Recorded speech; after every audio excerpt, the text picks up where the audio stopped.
Hello everybody, and welcome back to another blind reaction video, and today we are reacting to a video called Queen of Steam's 2 Accidents. Now this is a video by Darkness the Curse, or History in the Dark, and I asked him if I could react to this video, and he said sure. And if you're wondering what the Queen of Steam's 2 Accidents is, well, this video is basically about the Norfolk and Western Class J steam locomotive number 611. And to rail fans watching, you would know what that is, and to some viewers watching that know me well, then you would have an idea on what that is. So yeah, that's what we'll be reacting to today. Also, shout out to History in the Dark. His channel will be in the description below. He produces some decent content, good ones, either on trains or planes or any vehicle you can think of. And he does a really good job at it. Sorry if I said decent. I don't know where I get... I've been doing so many bloopers of the opening to this, so yeah, it's hard to script things in your head. But anyways, I won't go and get started.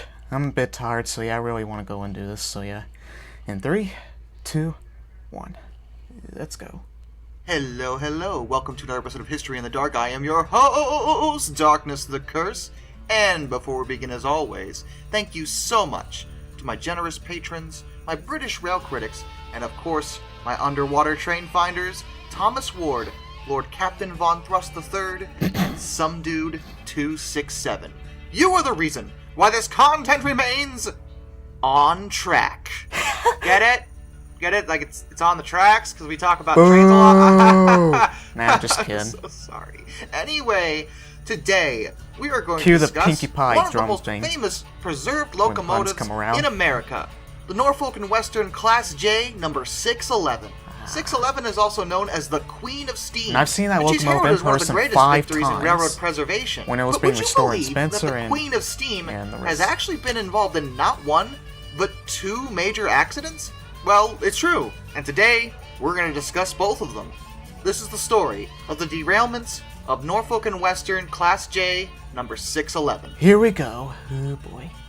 Anstey and Strasburg, and when it was Operation Spencer, etc. Alright. We've discussed Anyways, both on with the 611 video. and the Class J's before. They were great steam locomotives, but turned up very Again, close to I'm the end of tired, steam, so- and were retired by Norfolk and Western by 1959. All of them were scrapped with the sole exception of One number more time. 611. There we go. Who's gone back and forth between static display as well as doing active excursion service. She's actually in excursion service today, and is a popular attraction for rail fans not just in America, but all over the world. But like I said, she's been involved in 2 different accidents, and the first one happened when she was still in her original service Now, I heard life about both with these Norfolk accidents. and Western.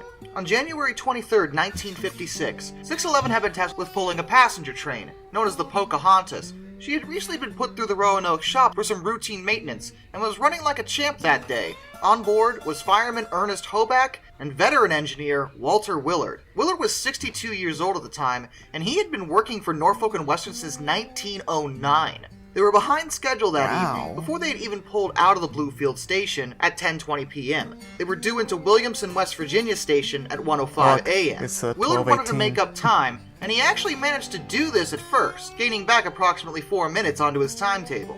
The route would take them along the Tug River, which is near Cedar, West Virginia. There was a bend in the rails that had a speed limit. Normally the trains were allowed to operate at 50 miles per hour on these lines, but on that curve, the speed limit was 30. As they passed the looks like last the signal 04 before the curve, loops. Fireman Hoback observed Willard apply the brakes as he was supposed to slow the train down to meet the turn's restrictions, and everything seemed fine at He does first. use But part of the way through the photos, so curve, suddenly, you'll probably know what I 611 mean. lurched to the left and began to roll slightly and then go airborne off the tracks and down the embankment beyond. 611 had landed on her left side, pulling the tender as well as some of the coaches with her. Dust and debris lay everywhere, and many passengers had been asleep when the accident happened, and awoke to what I imagine was one of the rudest awakenings possible. Miraculously, no one in Haven't the heard coaches that was actually before. killed. 6 employees and 50 passengers did suffer injuries, but they were otherwise alright. Fireman Hoback was lucky. He had braced himself before the accident, and he only suffered some minor lacerations and At least I've bruises. heard that in a He would few make a other full accidents recovery. that happened. Engineer Willard, on the other hand, was not as fortunate. He was found dead at his post, a veteran of the rails So who some died on the people rails. did die, huh? Because when I first heard about it, I was like, did some people die or not? The investigation that followed focused on Willard himself, as it was believed he simply went into the curve way too quickly. But Hoback argued that he had observed Willard apply the brakes properly, and there was no fault with 611 herself. The passengers also said that they I'm didn't just feel glad the the train was 611 didn't moving have at any more excessive accidents speed here in the either. The 21st consensus century. was that the train was traveling at 40 miles per hour tops, and the overturn speed for a Class J on that curve would have been about 53.6 miles per hour. So what the heck happened? No one's really sure, and the final verdict did rule that the train was simply going too fast, even though everyone who was on the train disagreed. As you might expect, given that 611 is still around, she was recovered from the embankment and actually only needed minor repairs. Most of her damage was cosmetic. The vast majority of her critical components weren't damaged at all, which is a testament to how sturdy the Class J's had been built. And I normally don't get into ghost stories, as I don't believe in ghosts, but an urban myth surrounding 611, even endorsed by the people that own her these days, say that Engineer Willard is still with the 611, his spirit never leaving the cab. Whether there's any truth to that, well, it's a ghost story, so naturally there's no real evidence, but take from that what you Percy's will. ghostly But like I trick. said, this is not the only time 611 was in an accident. But the second one didn't happen until much later, May 19th, 1986, and it's known as the Dismal Swamp Derailment, which Yeah, I is heard kind of about that depressing too. and foreboding, and I don't like it. 611 was doing excursion service as part of Norfolk Southern's steam program at the time. Norfolk and Western, by this point, was under Norfolk Southern Corporation, so they were responsible for the locomotive. The incident took place, as you might imagine, in Virginia's Great Dismal Swamp, because it's actually what someone named it. Horrifying. Thank you. It's definitely haunted, and I don't even believe in ghosts. 611 was pulling a very large train, carrying over 1,000 railroad employees, with 23 passenger coaches in total. Many of the coaches were very old, even older than 611 herself. But nothing was wrong with 611 that day. She was again operating according to parameters, and at that time, there was no speed restrictions on steam-based excursion services. They could operate on the same speed limit that every other train did on their lines. As 611 traveled along an isolated stretch of track that passed near Suffolk, Virginia, several of the coaches in the middle of the train derailed. Oh, not this. I knew an ad was gonna play. The situation was unexpected and alarming. 14 of the coaches left the rails, and 2 of them turned over. The accident injured over 150 people, 4 of them critically, though no one wound up dying from the accident. 611 herself did not derail, and was absolutely fine. Yeah, It was I've the seen that coaches that footage had on the YouTube, problem in yeah. this case. But what happened? Well, the post-investigation found 2 different factors that probably caused the accident, the main one being a misaligned switch. This sort of thing happens from time It to was time, years ago and it when can I cause saw a it train on to YouTube. derail. 611 and several of the cars managed to pass over the switch and be absolutely fine, but luck ran out midway through the train, and it derailed. The other problem was the cars themselves. Remember how I said that these are very old cars? And they were.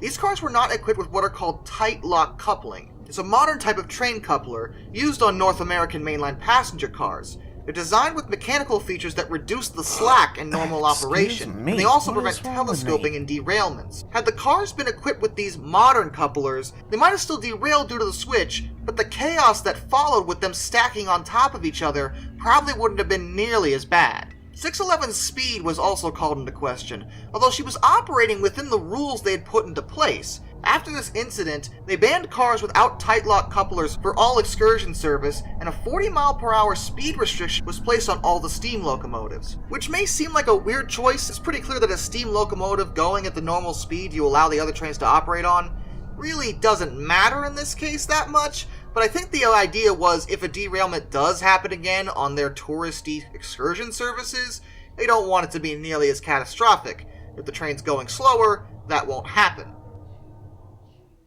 In fact, this incident probably would have ended the steam program entirely if not for the fact that this particular excursion service was only for the railroad's employees. Many of them, since they worked for the railway, understood full well that the incident was not 611's fault, and the company settled with them all internally regarding their injuries. Ever since then, whether she's on static display or back in excursion service, 611 has avoided accidents, and hopefully the Queen of Steam won't ever deal with something like this again. I don't think it tarnishes her legacy at all, and I don't think it changes what she represents for the rail fanning community.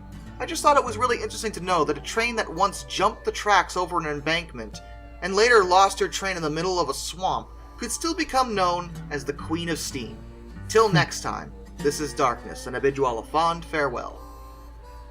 Alright.